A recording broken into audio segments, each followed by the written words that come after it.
Bismillahirrahmanirrahim. Assalamualaikum warahmatullahi wabarakatuh.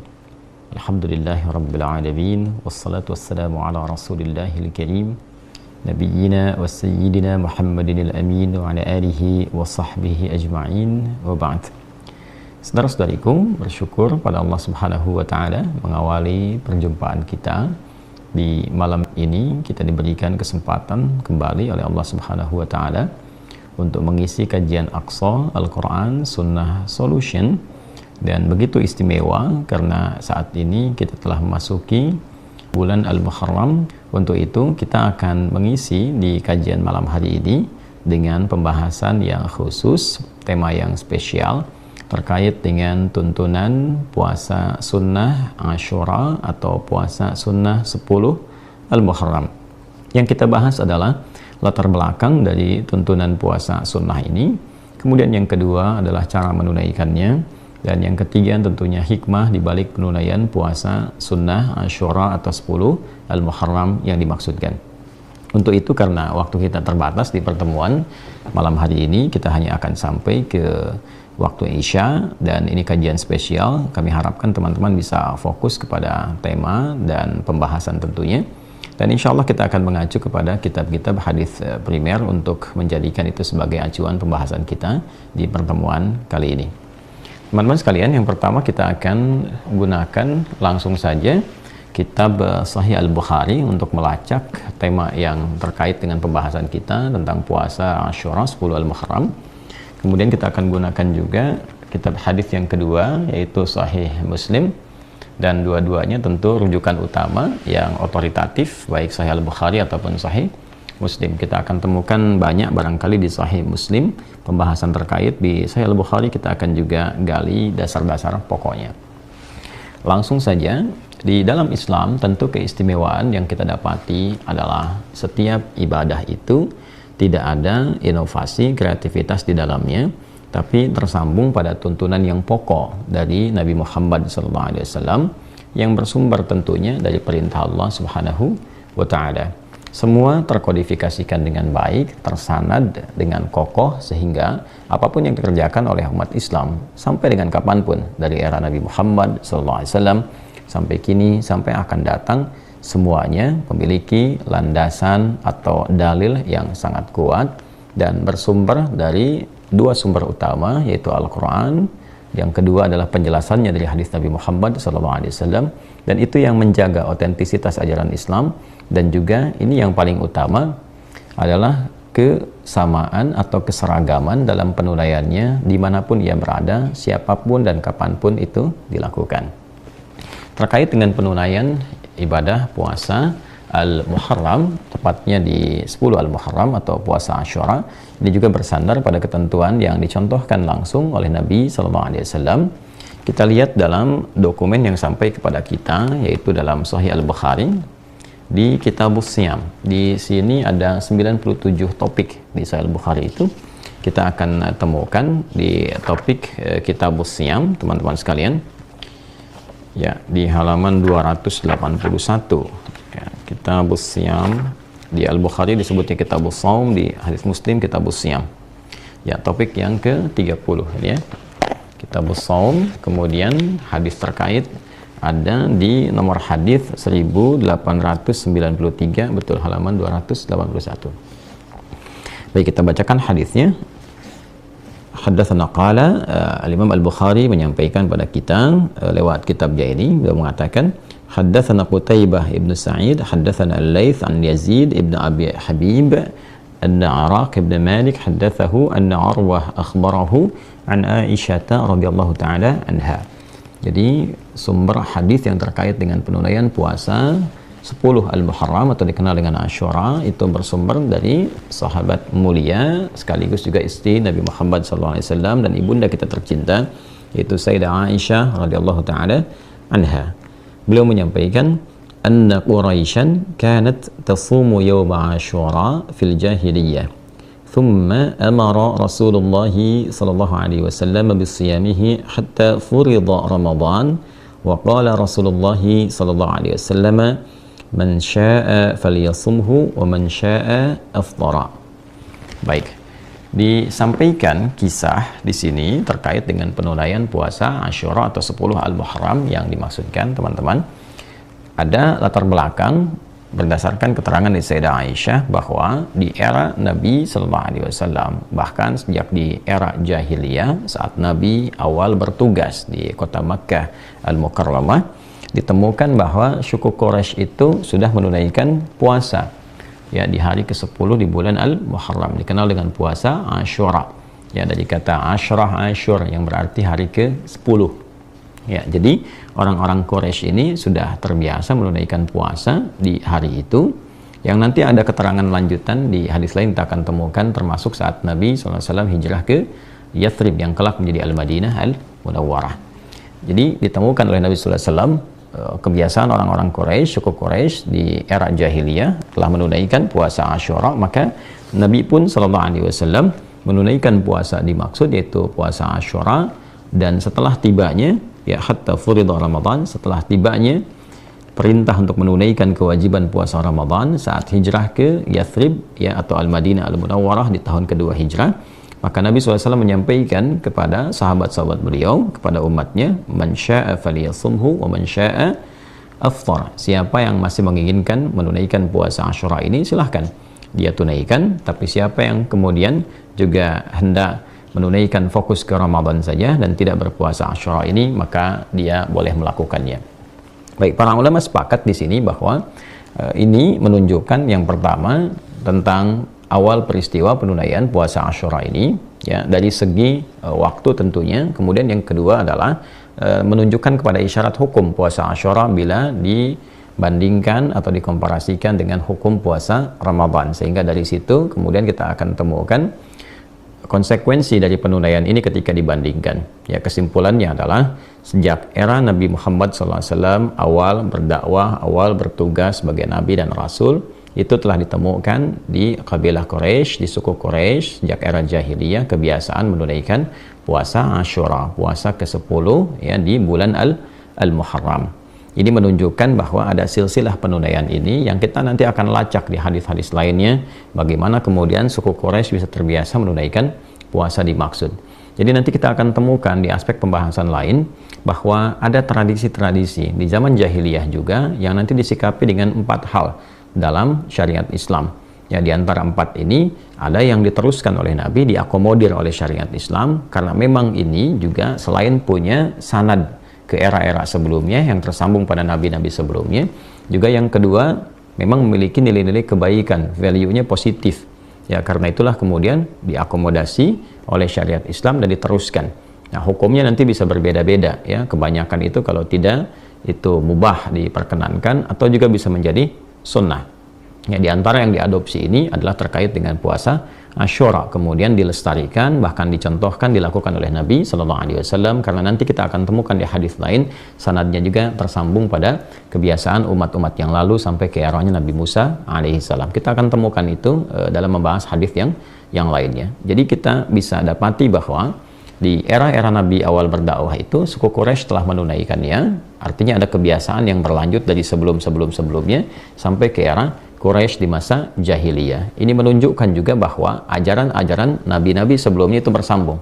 Kalau saya lompat sedikit untuk memberikan bocoran, kita akan temukan di hadis lain nanti bahwa puasa ini ditunaikan ya sebagai tradisi yang terus bersambung sampai eranya Nabi Musa alaihissalam, sebagai rasa syukur pada Allah Subhanahu wa taala, karena di hari itu, di tanggal itu, Nabi Musa alaihissalam dibebaskan oleh Allah, dalam arti diselamatkan dari kejaran Firaun dan bala tentaranya.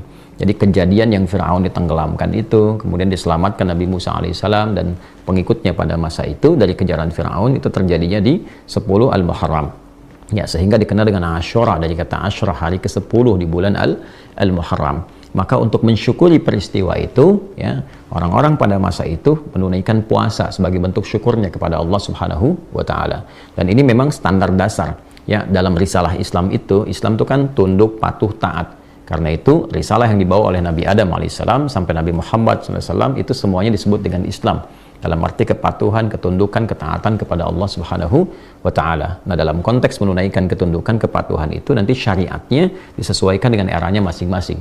Karena itu boleh jadi syariat di masa Nabi Adam akan berbeda dengan syariat di masa Nabi Nuh alaihissalam. Syariat Nabi Nuh alaihissalam akan berbeda dengan syariat Nabi Ibrahim alaihissalam, sesuai dengan eranya, kebutuhan umatnya. Dan di antara sebagian syariat itu ada yang pokoknya sama, seperti sholat misalnya, ya, walaupun boleh jadi penunaiannya agak sedikit berbeda, tapi poinnya adalah sama, penunaian sholatnya, ya, kemudian juga konektivitasnya dengan Allah dan sebagainya itu terjaga. Ya, tapi yang prinsip dasarnya keberagamaannya disebut dengan Islam. Orangnya disebut apa? Muslim, ya. Karena itu Nabi Ibrahim mengatakan ketika Allah Subhanahu wa taala berfirman, "Idz qala lahu rabbuhu aslim, qala aslamtu lirabbil alamin." Ketika Allah mengatakan tunduk patuh aslim, beliau mengatakan aslamtu lirabbil alamin. Saya berislam, tunduk patuh kepada Allah penguasa seluruh alam. Ya, bahkan di ayat lain dikatakan wa ana minal muslimin atau wa ana awwalul muslimin. Saya orang yang pertama, jika memang pun diseru pada masa itu, saya orang pertama yang akan tunduk patuh kepada Allah Subhanahu wa taala. Kembali ke pembahasan kita, maka tradisi yang sudah berlangsung dari era Nabi Musa alaihissalam ini 2000 tahun kurang lebih sebelum eranya Nabi Muhammad sallallahu alaihi wasallam berlangsung kepada setelahnya sampai kemudian masuk ke wilayah Jazirah Arab. Kalau kita belajar sirah dengan lebih mendalam, memang di kitab-kitab sebelumnya, ya, baik itu di Taurat, kemudian juga di Injil setelahnya, ya, dalam beberapa masa tentunya, melewati masa-masa Nabi Daud, Nabi Sulaiman sampai ke Nabi Isa alaihissalam, itu ditemukan berita akan ada seorang nabi penutup, nabi terakhir yang sangat mulia, akhlaknya indah, gitu kan, kemudian ketaatannya luar biasa, yang dia akan lahir di sekitaran wilayah Makkah itu, lantas dia akan berhijrah, ya, ke wilayah Yathrib yang kelak dikenal dengan Al-Madinah Al-Munawwarah. Maka dari situlah dulu orang-orang Yahudi itu sudah berusaha memenuhi wilayah-wilayah khususnya di Madinah, karena yang dikejar itu tempat menetap akhirnya. Maka mereka mulai datang, yang sebelumnya di situ banyak orang-orang Yaman, maka mulailah berdatangan orang-orang Yahudi. Maka di situ kita dapati misalnya suku Khaybar dari Yahudi, ya, kemudian Bani Quraidah, Bani Qainuqa dan sebagainya itu kumpul di wilayah Al-Madinah Al-Munawwarah atau Yathrib tempo dulu, sebetulnya untuk menunggu Nabi terakhir datang. Ya, hanya karena mohon maaf, ya, mereka memiliki tingkat rasialisme yang tinggi, menginginkan dari garis keturunan mereka dalam arti nyambung ke Nabi Ishaq alaihissalam, ya, putranya Sayyidah Sarah ya, alaihissalam. Maka ketika yang lahir adalah keturunan dari Nabi Ismail alaihissalam yang dipilih oleh Allah Subhanahu wa taala, yaitu Nabi Muhammad sallallahu alaihi wasallam, maka muncullah rasa irinya, ya, dan genealogi itu hidup kembali, rasa iri hati, rasa tidak senang dan sebagainya, seperti dialami Yusuf, ya, mendapati perlakuan dari saudara-saudaranya. Baik, maka itu secara singkatnya bagaimana Yahudi bisa berada di Madinah, bisa kemudian itu hidup dan seterusnya.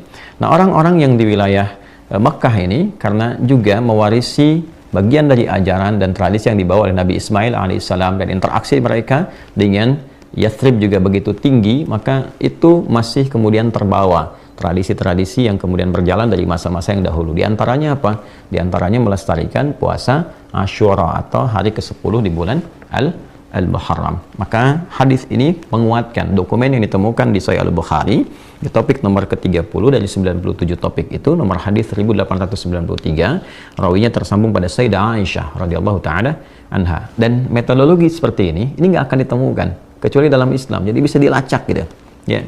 Di Yahudi itu masih ada tradisi sanad, itu masih ada.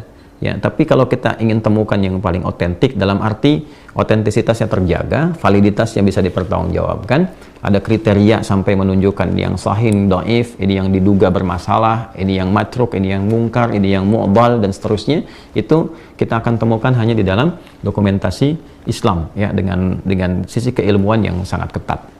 Nah, ini menunjukkan validitas dan otentisitas ini untuk kita, ya, untuk umat Islam begitu harus meyakini, ya. Orang di luar saja sampai orientalis begitu betul-betul mengagumi, ya, dan begitu betul-betul mereka juga bahkan meyakini kebenaran itu, sehingga metodologinya dicoba untuk diikuti. Di soal itu sangat sulit. Maka kita bersyukur sebagai umat Islam, alhamdulillah Allah jaga agama ini dengan sanad, ya, sehingga mau disoal dari sisi manapun kita bisa mempertahankannya karena Allah yang menjaganya, ya. Allah menjaga Al-Quran sehingga tidak ada satupun yang bisa dirubah, tidak ada satupun yang bisa direkayasa, dan Allah juga menjaga, ya, sabda-sabda Nabi Muhammad SAW yang dilestarikan sampai kini melalui penjagaan para ulama kita yang bisa disambungkan sampai ke Nabi. Si fulan menerima dari si fulan sampai ke Rasulullah SAW, dan itu sifatnya sangat ketat, bahkan juga dikomparasikan dengan orang-orang lain yang hidup sezamannya, sehingga dijaga agar tidak ada kesepakatan misalnya, atau mustahil seseorang bisa sepakat untuk berbuat dusta. Itu disebut dengan mutawatir namanya. Kembali ke sini, ya kurang lebih itu sejarahnya. Jadi Sayyidah Aisyah mengonfirmasi bahwa orang-orang Quraisy mendapati tradisi itu dari sebelum-sebelumnya, mereka sudah berpuasa. Jadi ketika Nabi mendapati orang-orang Quraisy berpuasa di 10 Al-Muharram, maka Nabi pun menunaikan puasa itu karena melihat itu sebagai tradisi yang dilestarikan dari era sebelumnya dan sifatnya baik sebagai wujud syukur kepada Allah Subhanahu wa Ta'ala. Nah, sebelum kita lanjutkan pembahasan mendalamnya lagi, saya ingin ambil hikmahnya dulu supaya kita mendapatkan pembahasan yang utuh. Jadi dalil, memahami, sampai ke hikmah.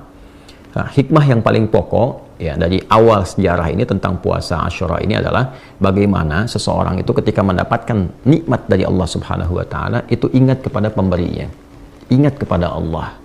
Nah, dengan mengingat itulah kemudian diwujudkan sifat syukurnya pada Allah Subhanahu wa Ta'ala. Ini yang dimaksudkan dalam beberapa ayat Quran ketika Allah bahkan memberikan hadiah kepada Rasulullah SAW berupa keterangan surganya sebelum beliau wafatnya. Seorang nabi rasul yang sangat mulia yang sebelum wafatnya sudah turun satu surah tentang surganya.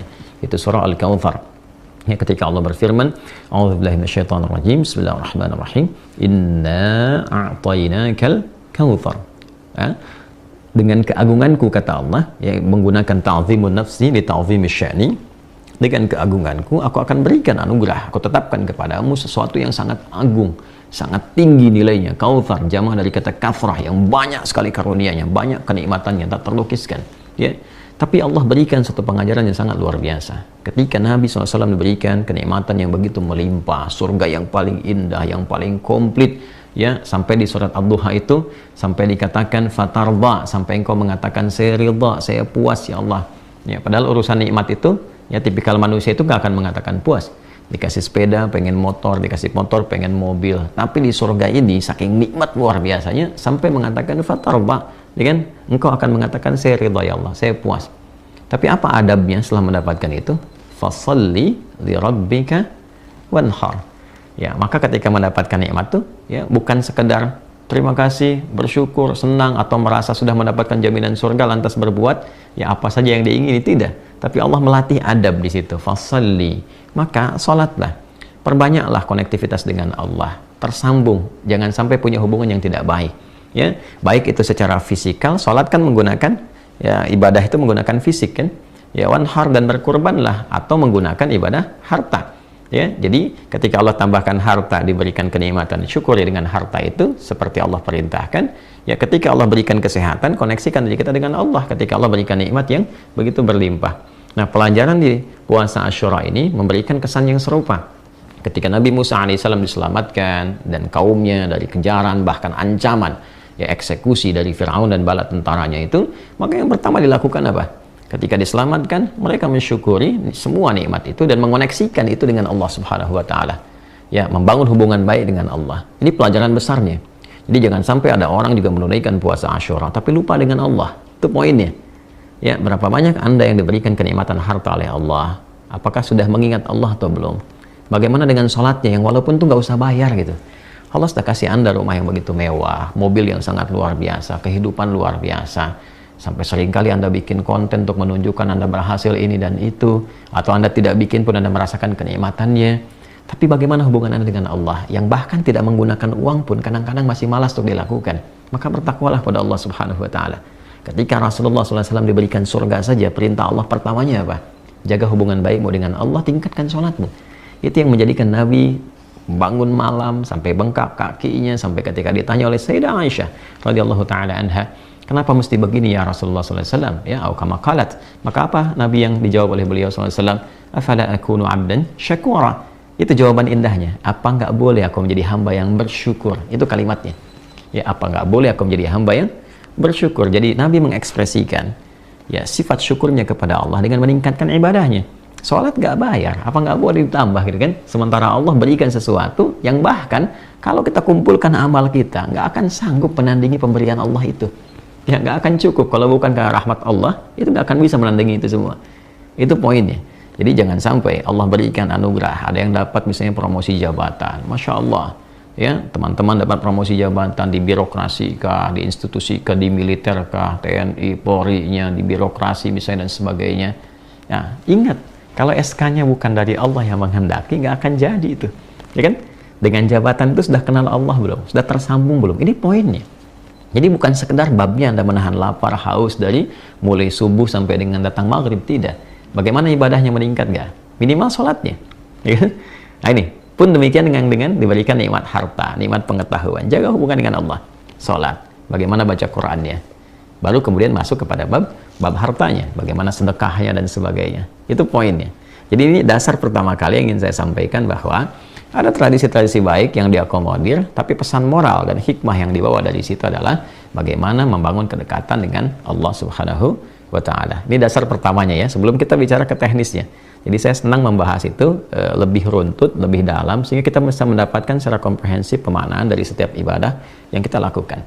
Ini poin dasarnya. Kemudian juga di sini ada pesan-pesan yang cukup menarik ya. Ketika ada tradisi-tradisi yang baik, yang punya value baik, tidak bertentangan dengan syariat yang dibawa, yang diperkenalkan dan dicontohkan, serta dituntunkan dalam Islam, maka di situ tidak terpalak untuk dilakukan. Ya, apalagi bila ada nilai-nilai itu yang menguatkan ibadah-ibadah dalam Islam. Ya, contohnya tadi puasa Asyura. Ya, kemudian nanti ada hal-hal yang lain-lain lagi. Ada yang sifatnya pada aspek sosial, ya seperti laqab misalnya kunyah. Kunyah itu Abu ya, Nabi Muhammad SAW itu disebut dengan Abul Qasim. Ya, nanti ada Abu Talib, ya, dan seterusnya. Kenapa menggunakan Abu? Itu tradisi jahiliyah awalnya. Jahiliyah itu bila ingin menghormati seseorang yang dianugerahi oleh Allah, anak pertama. Ya kan? Jadi begitu dia punya anak pertama, maka diselamati oleh orang-orang lain, diberikan takrim, ya, memuliakan dengan mengatakan bapak pada anak pertamanya.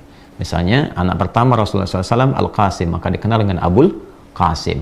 Ya, kemudian juga ada misalnya beberapa yang lain, ada yang disebut dengan Abu Talib misalnya kan, dan turunan-turunan yang lainnya. Itu bukan nama asli, tapi menunjuk pada kunyah pada anak yang pertama. Nah ini sebetulnya bukan dari syariat Islam pada mulanya, tapi ketika itu punya nilai yang baik, sebuah penghormatan yang baik, tradisi yang baik, maka dipertahankan sampai dengan kekinian. Ya, bahkan beberapa kan disebut dengan nama anak pertama, atau dilekatkan kadang-kadang pada laki-lakinya. Bahkan pada orang yang berharap menginginkan punya anak, anaknya akan diberi nama si fulan dan dilekatkan nama abunya. Misalnya saya pengen punya anak Abdurrahman, ya kan, belum lahir tuh, ya, masih dalam kandungan, atau misalnya pengen berharap, maka dia lekatkan nama itu untuk menjadi bagian dari kunyahnya Abdurrahman. Yaitu sebetulnya bukan tradisi yang langsung dari Islam, tapi tradisi yang sudah ada sejak zaman jahiliyah. Value-nya dilihat baik, kemudian di situ diakomodir dan diterapkan dalam kehidupan. Dan itu tidak harus menunjukkan menjadi Islami, tidak. Justru menunjukkan kepada sifat-sifat baik yang harus dilestarikan. Jadi jangan kemudian kalau ada kunyahnya Abu Abdurrahman, misalnya Abu Muhammad, Abu Ahmad, ya, dan otomatis harus membawa nama itu dalam kehidupan. Tidak juga. Itu hanya kesan yang ditampilkan untuk penghormatan takrim. Jangan sampai namanya dilekatkan kunyahnya, ya, tapi sifatnya tidak tampil dengan mulia. Nah, itu juga kontradiktif, ya, harus dikembalikan kepada aspeknya. Ini beberapa pelajaran yang kita dapatkan dulu sebelum masuk kepada intinya. Lalu di akhir, di sini dapati satu keadaan bahwa hatta furida Ramadhanu wa qala Rasulullah sallallahu alaihi wasallam man syaa'a falyasumhu wa man syaa'a aftara. Sampai kemudian tibalah difardukannya, diwajibkannya puasa Ramadan, maka Nabi SAW mengambil sikap untuk menyampaikan kepada umatnya pada masa itu, siapa yang ingin meneruskan puasa Asyura silakan lakukan, siapa yang ingin juga tidak berpuasa di hari itu tidak jadi masalah ketika ada Ramadan. Nah, ini menunjukkan yang pertama aspek hukum bahwa puasa Asyura itu puasa 10 ya di hari ke-10 di bulan Al-Muharram itu hukumnya sunnah. Jadi bukan fardu di sini. Jadi lebih kuat Ramadan dibandingkan dengan Al-Muharram. Artinya apa? Kalau dilakukan pun ada kebaikan, ada pahala di dalamnya. Kalau tidak memungkinkan pun untuk mengerjakan itu karena kondisi-kondisi tertentu, ada uzur syar'i misalnya, maka tidak menjadi mengapa. Tidak menjadi beban dosa dan tidak harus diqadha. Jelas ya? Ini gambarannya. Jadi kalau ada yang bertanya bagaimana statusnya puasa Asyura itu? Baik, dia sunnah. Baik ya, sunnah yang bahkan Nabi pernah mempraktekkan, sehingga sebagian ulama juga menggarisbawahi walaupun statusnya sunnah sangat ditekankan jadi muakkadah untuk dikerjakan. Tapi bila dikomparasikan dengan Ramadan, maka tetap nilai sunnah itu tidak bisa mengalahkan yang fardu, ya. Nah, di sini kenapa dikomparasikan? Supaya juga umat Islam bisa memosisikan secara proporsional. Ya, ingat ini poinnya, ini hikmahnya seperti ini, pelajarannya demikian. Kalau mampu dikerjakan puasa, silahkan puasa. Kalau tak mampu pun karena alasan-alasan fisikal misalnya, alasan medis atau dalam perjalanan yang tidak memungkinkan puasa, tidak harus memaksakan. Yang penting hikmahnya praktekkan.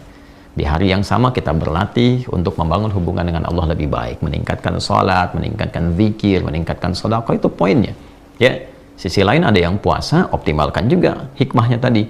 Ya, atau misalnya ada yang puasa tapi tidak mengenal hikmah, jadi yang didapatkan hanya apa? Ya hanya menahan lapar dan haus saja. Pahala insya Allah didapatkan sesuai dengan keikhlasan.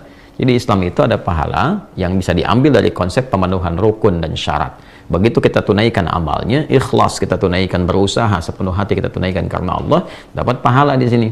Ya, tapi ada yang kedua namanya hikmah. Nah, hikmah ini yang dibawa sebagai tuntunan dalam berkehidupan, pedoman. Ya, jadi wisdomnya apa dari situ? Oh, tadi wisdomnya itu membuat kita lebih baik, terkoneksi dengan Allah, ya, mampu kemudian bisa menjalin hubungan dengan orang-orang sekitarnya dengan mulia, ya, ingat kebaikan, tidak melupakan kebaikan-kebaikan yang telah diberikan, apalagi sama Tuhan. Allah udah kasih banyak kok lupa sama Tuhan, ya kan? Ya, itu poin besarnya. Allah selamatkan Musa, selamatkan kaumnya, maka ingat dengan Allah, dia puasa, dia bangun hubungan baik, dia Allah kasih banyak hal pada hambanya, dikasih oksigen tiap hari gratis, Masya Allah, tiap waktu dikasih ketenangan, kenyamanan, hidup enak, bahkan harta melimpah, nggak ingat sama Allah. Nah, itu problem. Ya, apalagi ada yang kemudian sama sekali melupakan Allah. Nah, itu berbahaya, maka akan terancam ketika pulang, itu problemnya. Inilah teman-teman sekalian di bagian hadis pertama. Sekarang kita akan buka dokumen kedua melalui hadis Muslim, ya kan? Dua-duanya sahih, Al-Bukhari dan Muslim. Dua-duanya kitab jami'. Di sini ada kurang lebih 97 topik, di sini kurang lebih ada 44 topik kurang lebih, ya. Dan metodologinya sangat ketat, ya, terhubung langsung keterangannya pada Nabi Sallallahu Alaihi Wasallam. Ada mungkin yang bertanya, Ustadz, kenapa kok ada beragam kitabnya? Ingat teman-teman, ini kan hidupnya, ya, walaupun nanti ada yang di satu era, beda era, cuman kan kemampuannya berbeda dalam mengumpulkan hadis. Imam Al-Bukhari ada batasan hidupnya yang dikumpulkan oleh beliau, oh ketemunya sekian, ya kan? Dikumpulkan, dirapikan. Ketika ini meninggal, muridnya meneruskan, ya kan? Kemudian melengkapi metodologinya, kan? Supaya lebih mudah diakses, lebih mudah kemudian untuk menentukan topiknya, lebih terkualifikasikan. Ada lagi, jadi semua satu dengan yang lainnya punya kualitas yang sama-sama kualitasnya sahih dan saling melengkapi. Yang nggak ditemukan di sini ada di sini. Nanti aspek-aspek yang terkait dengan pola ibadah ditemukan di kitab Sunan. Ya, kalau Anda ingin mencari runutan jumlah hadis ditemukan di kitab, misalnya ada Mu'jam, ya, Mu'jam untuk mencari hadis-hadis dari aspek A, B, C atau dari alif sampai dengan ya. Kalau Anda ingin melihat siapa perawinya, berapa banyak hadisnya, kitabnya apa? Musnad. Baik, di sini kita akan temukan juga di Kitabus Shiyam. Di sini teman-teman sekalian topik nomor 13. Jadi kurang lebih dari 44 itu topik nomor 13 dan di subtopik yang 19 sampai 20. Ini spesifik di sini. Kalau yang tadi diikutkan kepada topik umum Kitabus Shaum topik nomor 30, yang ini subtopiknya langsung bab Shaum Yaumi Asyura. Ini kan topik pembahasan tentang puasa Asyura. Yuk kita lihat. Bismillahirrahmanirrahim. Qala al-Imam Muslim rahimahullahu taala, Imam Muslim menyampaikan, haddatsana Zuhair bin Harbin haddatsana Jarir an Hisham ibnu Urwah an abihi an Aisyah radhiyallahu taala anha. Baik. Ini Masya Allah mengonfirmasi yang disampaikan oleh Imam Al-Bukhari. Jadi hadis sahih yang disampaikan oleh Imam Al-Bukhari dikonfirmasi juga di Imam Muslim. Ini menunjukkan bahwa apa? Hadisnya valid, otentik, dan semua jalur mendapati itu, baik jalurnya Imam Al-Bukhari juga jalurnya Imam Muslim. Inilah keunggulan dalam Islam. Jadi konfirmasi dari jalur manapun ketemu. Ya, bukan hanya dari satu orang. Kalau satu orang kita bisa meragukan. Si fulan, dari mana si fulan dapatnya? Tahu dari mana kalau itu dari Nabi? Maka di Islam itu, baik si fulan menerima. Di era si fulan itu ada siapa lagi yang menerima? Oh, ternyata bukan hanya si fulan lagi, si fulan lagi. Lanjutkan ke atas, dari mana jalurnya? Si fulan sampai ketemu Rasulullah SAW. Dan di setiap tingkatan, atau disebut dengan tabaqah, itu dipastikan, ya, mereka semuanya harus benar informasinya, benar keadaannya, akhlaknya juga bagus, dan tidak ada kemungkinan untuk berdusta. Maka masuklah kemudian derajat hadis mutawatir. Nanti baru diambil sanadnya ke bawah, ya, kepada sahih. Ada 5 syaratnya. Mattasala isnaduhu binaqlil adlid dhabiti li'anil adlid dhabiti min ghairi syudzudin wal illatin qadihah. Mattasala isnaduhu, ya, sanadnya harus bersambung. Tadi yang saya sampaikan, nanti ada mutawatir, ada masyhur, ada yang tingkat yang rendahnya ahad, ya kan? Itu pun nanti ada kualifikasinya lagi. Binaqlil adli, harus adil yang meriwayatkannya. Nanti ada kualifikasi apa yang disebut dengan adil itu. Kemudian dhabit, kuat ingatannya, nggak boleh beda sampai titik komanya. Jangan sampai sekarang bicara A, 5 menit kemudian beda, atau bahkan 5 menit kemudian atau 2 detik kemudian jadi koma. Jadi titik misalnya, yang tadinya koma jadi titik, titik jadi koma, itu bisa turun kualitasnya dari sahih menjadi hasan, ya, dari istilah yang disampaikan oleh Imam At-Tirmidzi. Kemudian anil adli dhabiti min ghairi syudzudin wala illatin qadihah, tidak ada problem, ya, kemudian illah qadihah, baik itu pada pribadi orang yang meriwayatkan atau dugaan pada hadis-hadis yang disampaikannya, kalimatnya bermasalah nih, ini nggak mungkin dari Nabi nih, ini bertentangan dengan hadis yang lain, apalagi dengan Quran, maka akan masuk pada kualitas hadis yang lemah, bahkan yang terpinggirkan atau yang ditinggalkan. Baik itu hadisnya matruk, mungkar ataupun maudhu', dikenal dengan 3M. Nanti di ilmu hadis ya, kapan-kapan belajar. Baik, bismillahirrahmanirrahim. Apa hadisnya? Dari Sayyidah Aisyah radhiyallahu taala anha, di sini disampaikan, qalat, beliau menyampaikan, kanat Quraisyun tasumu Asyura fil jahiliyah wa kana Rasulullah sallallahu alaihi wasallam yasumuhu falamma hajara ila al-Madinati samahu wa amara bisiyamihi falamma furida syahru Ramadhan qala man syaa'a samahu wa man syaa'a tarakahu. Nah, ini ya, lebih jelas kalimat yang disampaikannya mengonfirmasi dokumen yang pertama tadi yang disampaikan dari Sahih Al-Bukhari. Di sini diutarakan kanat Quraisyun tasumu Asyura, ya, adalah suku Quraisy itu ya sudah terbiasa menunaikan puasa Asyura fil jahiliyah, di era jahiliyah. Jadi kalau disebutkan Quraisy kan bermukimnya di Mekah, ya kan, sebelum Nabi SAW hijrah ke Al-Madinah, ya. Wa kana Rasulullah SAW yasumuhu, dan adalah juga Nabi SAW menunaikan puasa Asyura itu. Jadi sebelum hijrah ke Al-Madinah Al-Munawwarah atau ke Yathrib sebelumnya juga beliau sudah menunaikan puasa Asyura. Ini pada keterangan yang pertama. Falamma hajara ila al-Madinati, ya, maka tatkala beliau berhijrah ke Madinah, samahu, beliau tetap konsisten menunaikannya, tetap puasa dengan Asyura ini, wa amara bisiyamihi, dan juga memerintahkan sahabat-sahabat beliau untuk menunaikan puasa Asyura ini. Sehingga ada beberapa atau segelintir dari kalangan ulama yang memandang bahwa ini kayaknya diduga ini pernah diwajibkan. Ada yang menduga demikian, walaupun yang terkuat itu bukan wajib hukumnya, tapi lebih kepada sunnah, atau kalaupun paling kuat sunnah muakkadah yang sangat ditekankan. Dari mana taunya? Ini falamma furida syahr Ramadhan, maka tatkala diwajibkan puasa Ramadan itu, yaitu turunnya kewajiban puasa Ramadan, yaitu pada tahun kedua Hijriyah, qala, maka beliau kemudian menyampaikan Nabi SAW, man sya'a shamahu wa man sya'a tarakahu, siapa yang masih berkenan puasa, puasa nggak apa-apa, wa man sya'a tarakahu, atau yang tidak puasa pun di Asyura, ya nggak apa-apa, nggak puasa juga Asyura, ya. Nah, ini menunjukkan bahwa hukum puasa Asyura ini bukan fardu, ya. Kalau dia fardu nih, saya tetap berlangsung, kan cuma sekali dalam setahun, ya, masa terhapus oleh Ramadan seketika. Tapi ini menunjukkan kesan bahwa ini tadinya dibiasakan, tradisi yang dilangsungkan, diteruskan, kan, yang ditekankan sebagai sunnah. Tapi ketika ada Ramadan, Nabi memberikan penjelasan supaya tidak dipandang sebagai wajib. Ya, ini hukumnya sunnah, silahkan mau lakukan, silahkan, enggak juga enggak ada masalah. Yang penting kau bisa belajar dari hikmahnya, dari prosesnya, dan dari pendekatan kepada Allah Subhanahu wa Ta'ala. Baik teman-teman sekalian, nah ini kita akan konfirmasikan pada satu kejadian yang terjadi di era Al-Madinah Al-Munawwarah, gitu ya. Baik, di sini kita akan teruskan kepada hadis yang lain. Jahiliyah, ke era jahiliyahnya dulu. Kita akan ambilkan ke bintang 3-nya di 119. Jadi di Sahih Muslim itu untuk mengonfirmasi hadis sebelumnya dikasih hadis lain untuk penguat, ya. Biasanya dikasih titik atau saya istilahkan dengan bintang, karena menyerupai titik itu ada yang dibintangin, ini ada yang titik-titik seperti itu, ya. Ini paling bawah halaman 327.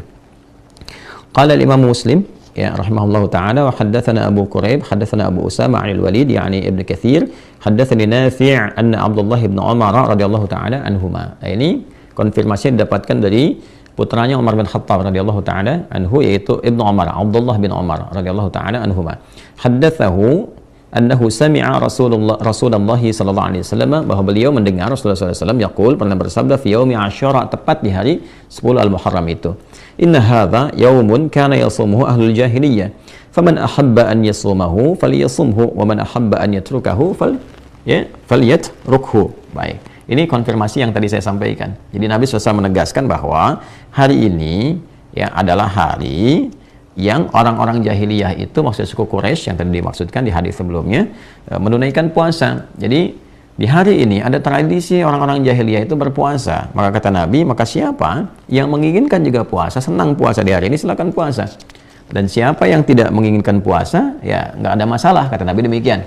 Ya, ini mengonfirmasi saja atas apa yang tadi saya sampaikan, bahwa ini tradisi yang sudah berlangsung sejak eranya siapa? Eranya jahiliyah sampai berlangsung ke eranya Nabi Shallallahu Alaihi Wasallam. Nah, ada satu bagian yang juga tidak boleh kita luput di sini, bahwa Nabi SAW itu seringkali memberikan tuntunan kepada kita, bila ada tradisi-tradisi yang baik dikerjakan di satu tempat dan tidak bertentangan dengan syariat Islam, maka anjuran kita menyertai itu, ya kan?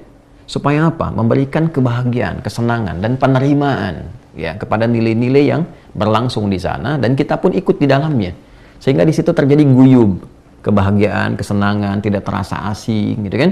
Kalau memang tidak bertentangan dengan syariat, ikut ya ikut. Ya, misal di wilayah Anda misalnya ada satu kegiatan yang sudah berlangsung, nggak ada bertentangan dengan syariat Islam, apalagi nilai-nilai kebaikan, ya kan?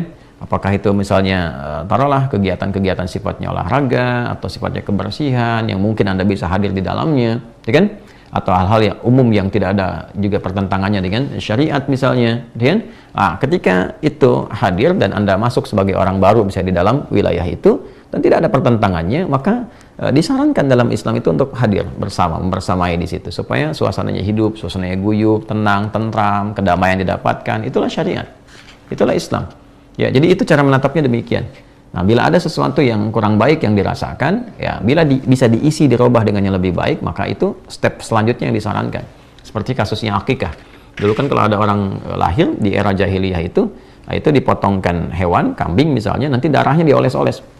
Ya, Nabi melihat itu maka diganti oleh Nabi, diisi, tidak merubah keadaannya, tidak merubah momentumnya, tapi diganti caranya. Bagaimana caranya? Maka disembelihkan dengan nama Allah, ya kan, Bismillahirrahmanirrahim, dagingnya dibagi, jadi nggak usah dicoretin lagi. Nabi jelaskan kan, apa faedahnya mencoret-coret ini? Ya, hanya menimbulkan kotoran, mungkin mendatangkan juga penyakit dan sebagainya. Lalu dijelaskan, ya tidak harus menghilangkan kebahagiaannya, potong hewannya, bagikan kemudian kepada masyarakat, kalau bisa dimasakin, dan seterusnya, sehingga kebahagiaan yang ditebarkan, ya bukan mendatangkan sesuatu yang kontradiktif. Nah, kembali ke sini teman-teman sekalian, sekarang kita akan lihat era ketika penunaian puasa Asyura ini hadir di Yathrib. Kalau jahiliyah kan telah selesai kan? Nah, ini jahiliyah tersambung nasabnya ke atas. Nah, sekarang ketika Nabi hijrah SAW ke Madinah itu, bagaimana situasinya? Tadi saya katakan di awal, sudah ada komunitas Yahudi kan? Yang sudah datang di era-era sebelumnya, jauh sekali sebelum Nabi SAW dilahirkan, karena sudah ada ramalan di kitab-kitab sebelumnya bahwa akan datang seorang Nabi Rasul hijrah ke situ dan akan menetap juga di situ. Maka banyak orang Yahudi itu menunggu kedatangan Nabi terakhir karena mereka menginginkan dari genetik atau genealogi mereka, nasab mereka, kan, sehingga mereka punya kebanggaan, ya, rasialismenya meningkat lagi dan seterusnya. Maka Allah Subhanahu wa taala berkenan dengan sesuatu yang lain yang mengubah dan menghilangkan sifat rasialisme dalam kehidupan kemanusiaan. Jadi risalah Islam itu sangat luar biasa. Nggak ada rasialis dalam Islam itu. Ya, semuanya kesetaraan, semuanya keadilan, ya. Dan keadilan itu penting karena adil itu tidak harus sama. Ada proporsional di situ, ya, sesuai dengan maslahat masing-masingnya. Baik, bismillahirrahmanirrahim. Kita akan sambungkan dulu ke era Yahudi di sini, ya, ketika Nabi SAW masuk ke Madinah. Baik, kita teruskan. Hadisnya ini dari Ibnu Abbas radhiyallahu taala anhuma di halaman 328, masih di Kitabus Shiyam, topik ke-13, ya. Hadis nomor 1130 paling kanan sebelah bawah di kitabnya. Qala al-Imam Muslim rahimahullah taala, Imam Muslim menyampaikan, haddatsana Yahya bin Yahya akhbarana Hushaim an Abi Bishr an Sa'id ibn Jubair an Ibnu Abbas radhiyallahu taala anhuma. Nah, jadi ini sanad informasinya, ya, tersambung kepada Ibnu Abbas radhiyallahu taala anhuma. Nama aslinya sama dengan Ibnu Umar, yaitu Abdullah. Ya, kalau yang tadi anaknya Umar bin Khattab radhiyallahu taala anhu, kalau ini anaknya paman Nabi SAW yaitu Abbas, ya, radhiyallahu taala anhu. Abdullah bin Abbas radhiyallahu taala anhuma menyampaikan, qala qadima Rasulullah sallallahu alaihi wasallam al-Madinata. Ya, Nabi SAW itu tiba di Madinah. Jadi dalam hijrah, ya, kemudian tiba, fawajadal yahuda yasumuna yauma Asyura. Nah, maka beliau mendapati juga orang-orang Yahudi puasa juga di hari Asyura itu. Jadi ketika Nabi SAW hijrah ke Al-Madinah Al-Munawwarah, kemudian masuk tanggal 10 Al-Muharram, didapati orang Yahudi puasa. Oke, baik. Ya, orang Yahudi juga puasa nih, sedangkan Nabi sebelumnya puasa juga kan? Waktu di era jahiliyah yang sama, di era itu juga masih jahiliyah gitu kan, ketika Islam datang itu dan ingin dientaskan. Nah, tapi yang didapati kan Quraisy sebelumnya, ya, di periode Mekah. Quraisy ketika hijrah ke Al-Madinah Al-Munawwarah mendapati orang Yahudi pun puasa di hari ke-10 itu. Maka fasu'ilu an dzalika, maka mereka dikonfirmasi, ditanya untuk memastikan apa nih motifnya mereka puasa itu. Maka ditanya, ya, faqalu, maka mereka berkata, hadzal yaumul ladzi adharallahu fihi Musa wa bani Israila ala fir'auna fanahnu nasumuhu ta'ziman lahu. Faqala an-nabiy sallallahu alaihi wasallam, nahnu aula bi Musa minkum fa amara bi shaumihi. Ini yang tadi saya sampaikan, terkonfirmasi di sini. Jadi apa yang kita sampaikan insyaallah tidak keluar dari Al-Qur'an dan tuntunan sunnah Nabi Muhammad sallallahu alaihi wasallam. Maka orang-orang Yahudi itu berkata, menjawab, hari ini adalah hari saat Allah menampakkan, ya, atau di sini memenangkan, menyelamatkan Musa alaihissalam dan kaumnya Bani Israel dari kejaran Firaun. Ya, kemudian fanahnu nasumuhu ta'ziman lahu, maka kami menunaikan puasa ini di hari ini ya untuk mengagungkan hari itu. Ya, sebagai bentuk syukur pada Allah Subhanahu wa taala, mengingat peristiwa itu, kami agungkan peristiwa itu. Ini peristiwa kemenangan, kehebatan Musa. Ini sebetulnya redaksi ta'ziman itu dari lisan orang Yahudi itu masih menunjukkan superioritas, ya, masih menunjukkan rasa-rasa merasa tertinggi, merasa hebat. Itu dipelihara itu. Ya, jadi terwariskan, sesuatu yang terwariskan, selalu disampaikan bahwa ini loh, Haikal Sulaiman itu yang terhebat, Nabi Daud itu raja terhebat, Musa itu nabi terhebat. Itu selalu terwariskan pada generasinya, sehingga menanamkan bukan sekedar kepercayaan diri, tapi lebih daripada itu, sehingga merasa superior dibandingkan dengan yang lainnya. Yang ini yang mesti dikoreksi, ya, itu yang mesti dikoreksi. Tapi ini adalah pengakuan bahwa peristiwa penunaian puasa Asyura itu tersambung ke atas. Nah, hanya perbedaan diksinya adalah dari atas itu sebagai syukur pada Allah Subhanahu wa taala, tapi motif orang-orang Yahudi yang hidup di era itu di Al-Madinah Al-Munawwarah itu adalah motif pengagungan pada peristiwa yang dimaksudkan. Tapi poinnya adalah sama. Poinnya ditunaikan Asyura itu di hari ke-10 untuk mengingat, ya, momentum atau keadaan atau juga bebasnya Nabi Musa alaihissalam dari kejaran Firaun atas rahmat Allah Subhanahu wa taala. Maka Nabi meluruskan itu. Bukan sekedar keagungan, tapi ini bentuk syukur. Apalagi Nabi dengan Nabi itu kan kekerabatan. Nabi Muhammad lebih dekat kepada Nabi Musa alaihissalam dalam bentuk risalah. Maka Nabi Musa itu ikut kepada syariat Nabi Muhammad sekalipun beliau hidup di era itu. Kalau, gitu kan? Ya, sampai kalimat Nabi, kalaupun hidup nih pasti ikut. Karena di antara perjanjian para nabi yang ditempatkan di bumi, ya kan, berdinas sebagai nabi dan rasul, itu harus mengakui risalah Nabi Muhammad sallallahu alaihi wasallam. Nanti kita akan bahas itu bila ada topik yang terkorelasikan dengan itu. Nanti kita akan turunkan ayat-ayatnya, ya. Kemudian di sini Nabi menyampaikan, nahnu aula bi Musa minkum. Nah, kami ini lebih utama, lebih dekat ke Musa di antara kalian, kan? Dibandingkan dengan kalian. Ya, kalian kan cuma ingatnya mengagungkan aja, sedangkan aku kenal risalahnya Musa, aku kenal siapa Musa. Aku tahu risalahnya bagaimana, kita yang menyempurnakannya. Nah, tapi di sini adalah komen yang indahnya, maksudnya apa? Ya, risalah Musa itu ketika menunaikan puasa itu, beliau mensyukuri nikmat Allah yang membebaskan beliau dan kaumnya pada masa itu dari kejaran Firaun. Nah, ini yang kami ingin lestarikan, kata Nabi, ya kan? Itulah kurang lebih lah gambarannya. Maka Nabi tetap menunaikan puasa itu, kemudian memerintahkan sahabatnya untuk menunaikan puasa. Dan disinilah keindahan dalam Islam. Jadi menghargai orang Yahudi yang puasa pada masa itu. Islam juga puasa, ya kan? Kemudian Nabi juga puasa, tapi juga memberikan pelurusan. Motifnya mesti benar. Kan? Motif puasa itu jangan diiringi motif membanggakan diri sebagai yang paling hebat, yang paling agung. Tidak, justru di situ ada motif untuk pendekatan diri kepada Allah, kepada Tuhan, jadi pribadi yang lebih baik. Nah, teman-teman sekalian, di bagian penutupnya di sini, tadi saya uraikan dari periode Mekah kan sampai ke periode Madinah. Lalu di sini ada yang menarik nih, ya, ada yang menarik. Nah, teman-teman, di antara yang menarik itu kita akan coba dapati pada hadis berikutnya. Nah, ternyata orang-orang Yahudi yang berada di Al-Madinah Al-Munawwarah pada era Nabi SAW saat beliau hijrah ke Al-Madinah. Nah, ini saya tekankan dulu bahwa ketika Nabi SAW melihat orang-orang Yahudi itu menunaikan puasa Asyura, lalu kemudian Nabi SAW berkomen seperti apa yang tadi telah kita bahas, bahwa kita lebih dekat kepada Musa alaihissalam, motifnya harus benar dan sebagainya. Itu dalam konteks bahwa puasa Ramadan belum diturunkan syariatnya, belum diwajibkan. Ya, karena nanti diwajibkannya pada tahun kedua hijrah. Jadi urutannya dari Mekah Nabi ya, mendapati suku Quraisy sudah puasa, Nabi pun puasa, kemudian dengan penjelasan telah diuraikan. Lalu setelah itu hijrah ke Yathrib atau Al-Madinah dengan Al-Munawwarah, mendapati juga Yahudi puasa di hari yang sama, di bulan yang sama, ya, yaitu di 10 Al-Muharram atau di momentum Asyura. Maka dikonfirmasikan kepada mereka, mendapati jawaban, dan tadi telah saya uraikan penjelasannya. Dan di waktu itu belum masuk kepada tahun 2 Hijriah. ya saat puasa Ramadan itu diwajibkan. Nanti ketika masuk bulan Sya'ban, ya kemudian puasa Ramadan juga sudah diwajibkan, maka saatlah Nabi SAW memberikan komentar siapa yang sudah menunaikan puasa Ramadan ini, atau sudah masuk di bulan Ramadan, atau sudah berlaku kewajiban Ramadan di tahun itu, maka puasa Asyura itu menjadi pilihan. Mau dilakukan silahkan, tidak juga nggak ada masalah. Yang penting hikmahnya didapatkan dengan sempurna dan bisa diimplementasikan dalam kehidupan. Nah, kita masuk pada aspek yang sangat menarik di sini. Nah, ternyata orang-orang Yahudi itu yang berada di Madinah bukan sekedar menunaikan puasa Asyura, tapi juga memosisikan, menempatkan hari itu sebagai satu di antara hari raya mereka.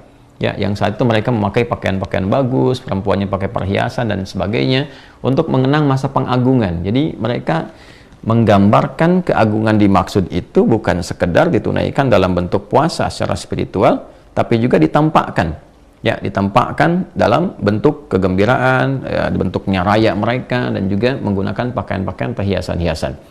Ini kita dapatkan konfirmasinya dalam hadis riwayat Muslim. Kita pertama dapati di nomor hadis 1131, kemudian di titik 3 ke bawahnya, ya, sebagai penguat. Saya sudah terangkan tadi tentang titik atau bintang ini dimaksudkan.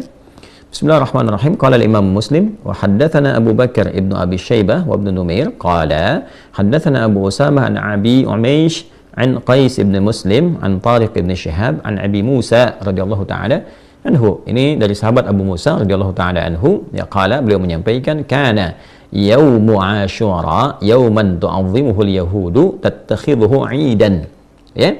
Jadi disampaikan dari sahabat Abu Musa al-Asy'ari radhiyallahu taala anhu, beliau mengatakan bahwa hari Asyura itu hari yang diagungkan oleh orang Yahudi pada saat itu di Madinah, bahkan mereka menjadikannya sebagai hari raya, ya, hari Id. Faqala Rasulullah sallallahu alaihi wasallam, maka Nabi sallallahu alaihi wasallam kemudian bersabda, "Sumu antum," ya, kalian puasa aja. Ya, puasa. Jadi ini poin penting juga yang digarisbawahi. Sekalipun orang-orang Yahudi pada masa itu menjadikannya sebagai hari raya, mereka bergembira, berpesta, menggunakan pakaian-pakaian yang bagus. Nah, bukan itunya yang di-highlight oleh Nabi. Bukan poin itunya, tapi poin ibadahnya. Karena esensi dari sikap syukur kepada Allah itu meningkatkan konektivitas kepada Allah dalam bentuk peribadatan. Jadi bukan perkara pakaian mewahnya, perkara pakaian bagusnya, bukan perkara kegembiraan dan sebagainya. Tapi poinnya adalah, bisa nggak menangkap pesan di balik peristiwa itu untuk membangun rasa syukur pada Allah Subhanahu wa Ta'ala. Maka hormati mereka dengan keadaan itu, dan juga implementasikan nilai puasa itu dalam kehidupan kalian. Jadi yang di-highlight oleh Nabi tetap sumu antum, kalian puasa. Tidak harus ikut menggunakan pakaian-pakaiannya, atau tidak harus ikut menggunakan hiasan-hiasannya. Esensinya puasanya, dekati Allahnya. Itu poinnya. Jelas ya? Baik. Kemudian yang tadi saya katakan menggunakan pakaian dan sebagainya kita temukan di titik berikutnya. Qala al-Imam Muslim rahimahullahu taala wa haddatsana Ahmad bin al-Mundhiri haddatsana Hammad bin Usamah haddatsana Abu al-Umaysh akhbarani Qais fa dzakara bi hadzal isnadi mithlahu wa zada qala Abu Usamah fa haddatsani Sadaqah ibn Abi Amran an Qais ibn Muslim an Tariq ibn Shihab an Abi Musa al-Asy'ari radhiyallahu taala anhu qala. Nah, ini versi yang sama dari Abu Musa al-Asy'ari, tapi didapatkan dari orang yang lain yang lebih lengkap versinya.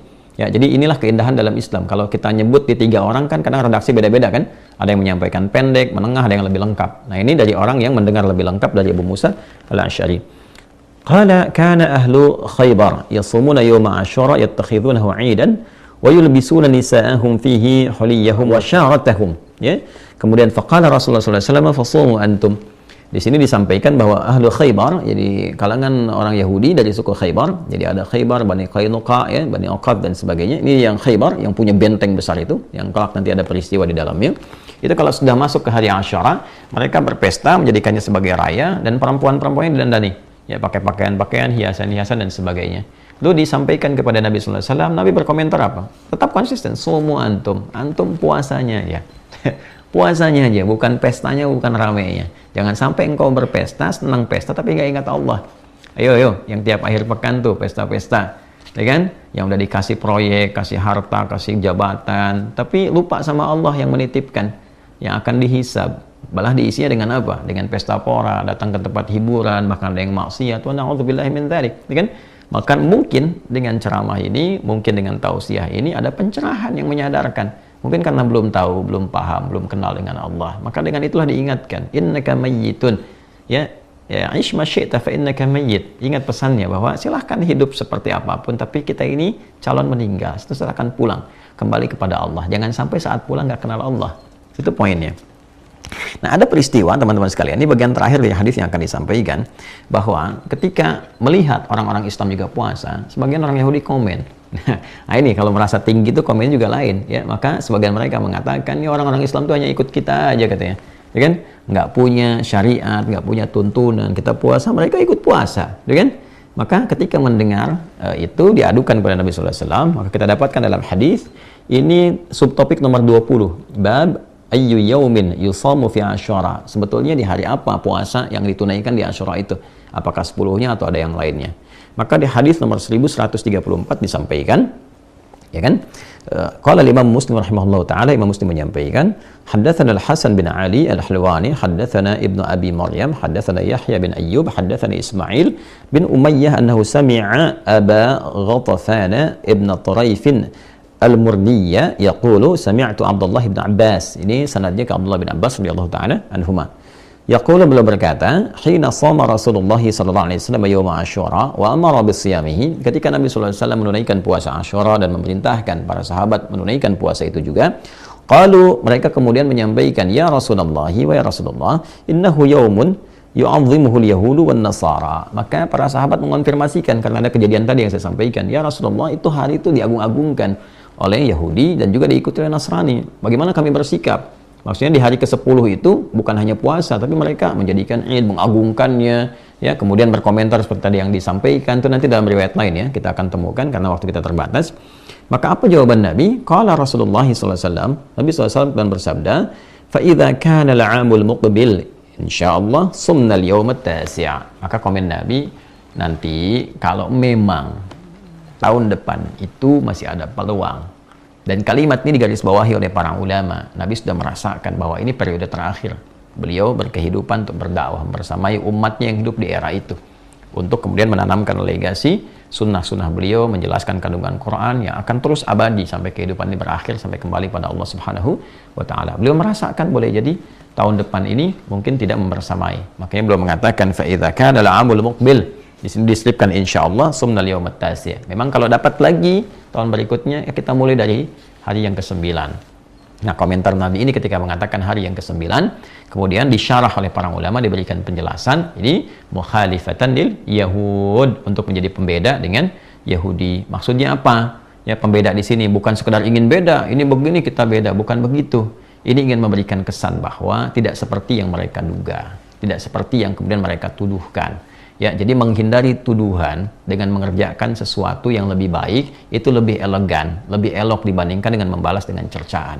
Jadi jangan sampai ada orang mencerca kepada Islam, kemudian menghina dan sebagainya, dibahas dengan hinaan lagi. Jangan dilakukan. Ya, sama saja terhina lisannya kalau begitu. Lebih baik diisi dengan sikap moral yang lebih baik, tuntunan yang lebih mencerahkan. Maka Nabi memberikan kesan. Ya sudah, kalau mereka memang agungkan dan menduga bahwa kita cuma ikut-ikut, tunjukkan kepada mereka bahwa tidak seperti itu. Ya. Sudah, kita tunaikan dari hari ke-9-nya. 9 kemudian 10. Nah, kalimat hari ke-9 ini dipahami oleh para ulama untuk menunjukkan kesan pembeda saja, tidak seperti dugaan-dugaan orang Yahudi. Jadi kalaupun tidak sempat di hari ke-9, tadi kan sudah lewat ya, di hari Kamis gak sempat nih, maka ulama mengatakan boleh hari ke-11-nya. Jadi 10 dengan 11. Intinya di 10-nya, kan? Kemudian yang 9 bisa ditunaikan, 11 pun kemudian bisa dilakukan. Boleh nggak 9, 10, 11? Boleh. Silakan saja. Tadi Kamis sudah, kemudian hari ke-10-nya ya di hari Jumat, esok hari kita akan jalani, silakan puasa, itu intinya Asyuranya. Kemudian yang ke-11-nya yaitu di hari Sabtunya. Jadi intinya itu adalah bagaimana membangun kesan yang baik dalam kehidupan. Ya, tidak melarutkan dalam perbuatan maksiat, mencela orang lain, menghidupkan keburukan, bukan. Jadi bukan asal beda di sini poinnya, ya. Itu poinnya. Jadi kan ada dasar di situ. Mereka mengagungkan, menghebat-hebatkan, lalu menganggap kita ikut-ikutan. Nah, kita tunjukkan kepada mereka kita tidak seperti itu. Poinnya bukan gembiranya, poinnya bukan apa? Ya, bukan hura-huranya, bukan pesta poranya, bukan pakaian mewahnya, bukan. Tunjukkan kepada mereka kita beda. Poinnya adalah ketersambungan dengan Allah, syukurnya, nilai kebaikannya. Maka kita kerjakan di hari sebelumnya supaya juga mereka tidak menduga kita seperti apa yang mereka gambarkan. Hari ke-9. Ya, kalau enggak dapat pun hari ke-9, kata para ulama hari ke-11-nya. Ini untuk menunjukkan pembeda. Tapi kalau sudah paham hikmahnya, ya paham esensinya, bahwa dengan puasa Di hari ke-10 Asyura itu, ya di bulan Al-Muharram itu ada pendidikan batin, pendidikan jiwa, pendidikan diri ini supaya mengoreksi diri, lebih dekat dengan Allah, banyak-banyak muhasabah, banyak-banyak istighfar. Nggak jadi masalah ketika Anda menunaikan di hari ke-10-nya saja, ketika paham ini semua. Ya, tapi kalau Anda ingin tunaikan, ya ittiba'nya dengan sunnah qauliyahnya itu, dengan kata-kata yang Nabi sampaikan, silahkan mulai dari 9-nya. Kalau nggak sempat pun silahkan tunaikan yang 11-nya. Kalau bisa menunaikan puasa Asyura semacam ini, dengan hikmah muhasabahnya, menata diri, istighfar kepada Allah, menata kebaikan, maka akan apa yang didapatkan? Maka Nabi mengonfirmasikan dalam hadis yang sangat viral, diriwayatkan oleh berbagai sahabat, terutama Ibnu Abbas radhiyallahu taala anhuma, ketika Nabi SAW menyampaikan qala puasa Asyura ini ya yukaffiru sanatil lati qablahu, bisa menggugurkan dosa setahun yang telah berlalu.